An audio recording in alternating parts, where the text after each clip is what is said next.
மயிலாடுதுறை மாவட்டத்தில் அரசு நேரடி நெல் கொள்முதல் நிலையங்களில் நெல் மூட்டைகள் தேக்கமடைந்துள்ளதை கண்டித்தும் 2 நாட்களாக நெல் கொள்முதல் செய்யப்படாததை கண்டித்தும் வெளிமாநில வியாபாரிகள் நெல்லை லாரிகளில் கொண்டு வந்து கொள்முதல் நிலையங்களில் அடுக்கி வைப்பதாக குற்றம் சாட்டி விவசாயிகள் மயிலாடுதுறை அருகே நீடூர் பகுதியில் சாலை மறியல் போராட்டத்தில் ஈடுபட்டுள்ளனர். அதிகாரிகள் பேச்சுவார்த்தை நடத்தி வருகின்றனர்.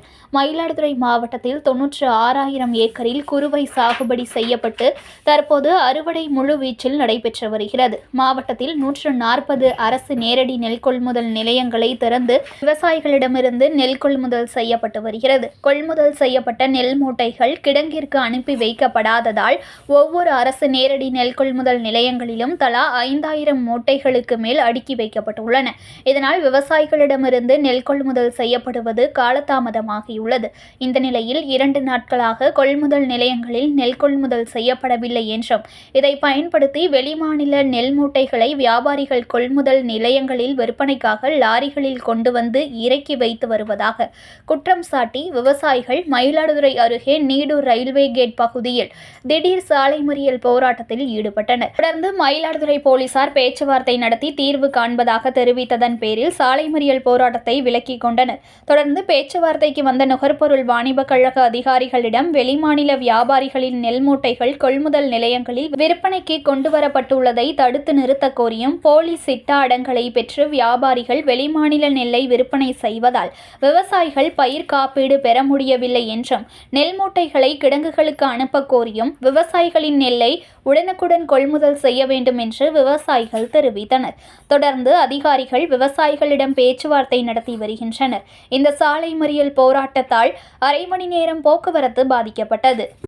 மயிலாடுதுறை மாவட்டத்திலிருந்து கூட்டு அமைப்பு சார்பாக இயற்கை ராமலிங்கம், அன்பழகன், மேகநாதன், சரவணன் ஆகிய நண்பர்களோட கூறுவது மொத்தம் இங்கே டிபிசி 140 டிபிசி இருக்குங்க. இந்த 140 டிபிசியில் நெல் ஏகப்பட்ட நெல்லுகள் நிறைய அடுக்கியிருக்கு. இந்த நெல் எங்கேருந்து வருதுன்னா வெளி மாநிலத்திலேருந்து நெல் கொண்டு வந்து இறக்குறாங்க. ஒவ்வொரு லாட்லேயும் 2,000 மூட்டைக்கு மேலே இருக்குது. லாஸ்ட்டு ஒரு வாரத்துக்கு முன்னாடி நாங்கள் எஸ்ஆர்எம் ஆஃபீஸில் போய் மீட் பண்ணி எஸ்ஆர்எம்கிட்ட கோரிக்கை வச்சுட்டு வந்தோம். இது வரைக்கும் அந்த நெல்லுகள்லாம் அப்புறப்படுத்தலன்னு சொல்லியிருந்தாங்க. நெல் அப்புறப்படுத்தலை. வெளி மாநிலத்திலேருந்து வரக்கூடிய நெல் வந்தால் எங்களுக்கு எப்படி இன்சூரன்ஸ் கிடைக்கும்? இப்போ இந்த லாஸ்ட்டு 67 கிட்டத்தட்ட 67,000 கோடி எங்களுக்கு கொடுக்க வேண்டியது இது வரைக்கும் எங்களுக்கு கிடையாது. கரெக்டாக எஸ்ஆர்எம் அவங்க இந்த டிபிசியில் போடுற நெல் கணக்கை வச்சு தான் அவங்க எங்களுக்கு இன்சூரன்ஸ் காப்பீடு திட்டத்துக்கு கொண்டு வராங்க. அப்படிங்கும் போது இங்கே உள்ள விவசாயிகளுக்குலாம் இன்சூரன்ஸுங்கிறத கம்ப்ளீட்டாக அழிஞ்சிடும். ஸோ அதனால் இம்மிடியேட்லியாக நீங்கள் உடனடி வெளி மாநிலத்தில் நெல்லை ஸ்டாப் பண்ணோம். இங்கே உள்ள மோட்டார் ரகத்தை ஒதுக்குறாங்க. சன்ன ரகம் அதிகமாக வர்றதால சன்ன ரகத்தை பர்ச்சேசிங் பண்ணிவிட்டு மோட்டார் ரகத்தை ஒதுக்கிறதால காமன் ரகத்தை கொடுத்துருக்கு, கவர்மெண்ட்டே கொடுத்துருக்கு அலாட்மெண்ட்டு. ஸோ அதையும் உடனடியாக பர்ச்சேசிங் பண்ணோம். அதனால் இருக்கக்கூடிய நெல்லை இப்போ 2 நாள் கனத்த மழை வருது. நாங்கள் ஆர்டர் கொடுத்து 1 வாரம் ஆகுது. இது வரைக்கும் எந்த டிபிசிலையும் நெல்லை எடுக்கலை. ஸோ அது நெல் எடுக்காத காரணம் என்ன, எதனால் தேங்குது? இன்றைக்கி எல்லா டிபிசிலையும் நீங்கள் ஆய்வு பண்ணுங்கள். அந்த அத்தனை டிபிசிலையும் பார்த்தீங்கன்னா நெல் கிட்டத்தட்ட 40,000 டன்னுக்கு மேலே தான் நெல் இருக்குது. பர்ச்சேசிங் பண்ணி நெல் மூவ்மெண்ட் இல்லாத டேக் ஓவர் பண்ணாத இருக்கிறதால உடனடியாக அந்த நெல்லை டேக் ஓவர் பண்ணாதான் விவசாயிகள் பிழைக்க முடியும். இது மாண்புமிகு முதலமைச்சர் உடனடியாக ஆக்ஷன் எடுக்கணும். அப்படி எடுக்கலைன்னா இந்த கட்டத்தோட அடுத்த கட்டம் என்ன நடவடிக்கைன்னு கூட்டமைப்பு சார்பாக நாங்கள் கலந்த அடுத்த நடவடிக்கை கடுமையான நடவடிக்கை எடுக்கிறது மாரி வரும். கொள்முதல் மழையில் வர்றதால எடுக்க முடியல. உள்ளார ஃபுல்லாக வச்சுட்டாங்க. அட்டை போட்டு ஒவ்வொரு அட்டையிலையும் 2,000 மூட்டை, 4,000 மூட்டை, 7,000 மூட்டைன்னு அடுக்கி வச்சிருக்காங்க. ஏஜென்ட் நெல்லை விவசாயிகள் 60 மூட்டை, 80 மூட்டை, 40 மூட்டை அடுக்கி வச்சிருக்காங்க. அவங்க வச்சிருக்க நெல்லை எடுக்க முடியல, மழையில் தேங்கி கிடக்குது. ஆனால் அவங்க ஈரப்பதம் பயிரிடுங்கிறாங்க.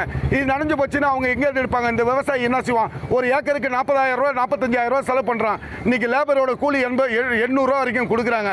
அந்த விவசாயியோட குடும்பம் என்ன ஆகுறது சொல்லுங்கள்? கஷ்டப்பட்டு 4.5 மாதம் கஷ்டப்பட்டு அவங்க கொண்டு வச்சு இந்த 4.5 மாதத்தில் இப்போ மாரடிச்சு அழுவ வேண்டியதாக இருக்குது. தூக்க மாட்டிட்டு சாப்பிட்றது ஹார்ட் அட்டாக்குன்னு தான் நிறையா வரப்போகுது. அப்படி இருக்கும்போது இந்த கவர்மெண்ட் அலட்சியமாக இருக்க உள்ளது. கவர்மெண்ட் உடனடியாக ஆக்ஷன் எடுக்கும். இந்த கவர்மெண்ட் ஆக்ஷன் எடுக்கலைனால் மீண்டும் விவசாயிகள் ஒன்று கூடுவாங்கங்கிறத நான் மதிப்புக்குரிய நான் குறிக்கிறேன்.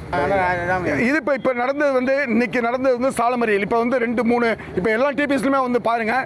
இன்றைக்கி திடீர்னு நாங்கள் நேற்று பேஞ்ச மழையில் இன்றைக்கும் அவங்க வெளி மாநிலத்தில் நெல் விடிய காலையில் 3 மணிக்கோடு இறங்கியிருக்கு 10 லாரி. அதை விடிய காலையில் 3 மணிக்கு எங்களுக்கு தகவல் கொடுத்தோன்னா நாங்கள் விடிய காலையில் 3 மணிக்கு எந்த ஆஃபீஸரை போய் நாங்கள் எங்களுக்கு தான் இருக்குது. நாங்கள் கொடுக்குறவங்க எங்களோட வயிற்றுச்சலில் நாங்கள் கொடுக்குறோம். இதே இயற்கை ராமலிங்கம் நிற்கிறாரு. அவருக்கும் ஃபோனு, எனக்கும் ஃபோனு.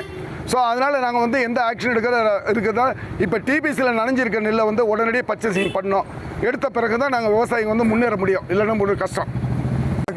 இப்போ மயிலாடுதுறை மாவட்டத்தில் கடந்த 5 தினங்களுக்கு முன்னாடி எஸ்ஆர்எம் ஆஃபீஸில் நாங்கள் போயிட்டு சாலை மறியல் பண்ணுறதா இருந்தால் அப்புறம் பேச்சுவார்த்தைக்கு போனோம்.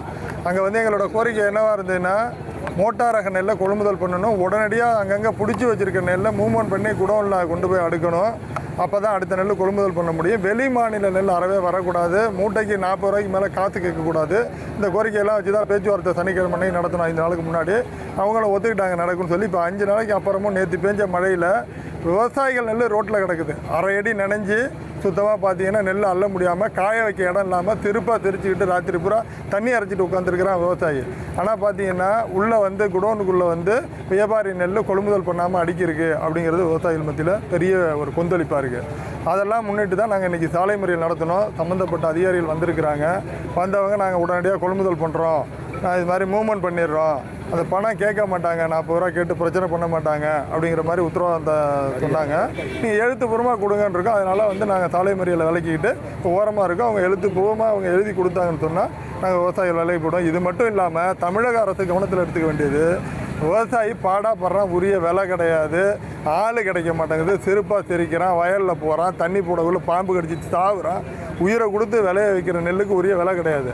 ஆனால் பார்த்தீங்கன்னா இன்சூரன்ஸு நிவாரணம்னு பாதிக்கப்பட்டு வரக்குள்ள டிபிசியில் கொள்முதல் பண்ணல நெல்லை வந்து பார்க்குறாங்க. இன்றைக்கி டூப்ளிகேட் சிட்டாடங்கள்லாம் பயன்படுத்தி நெல் கொள்முதல் செய்யப்படுது.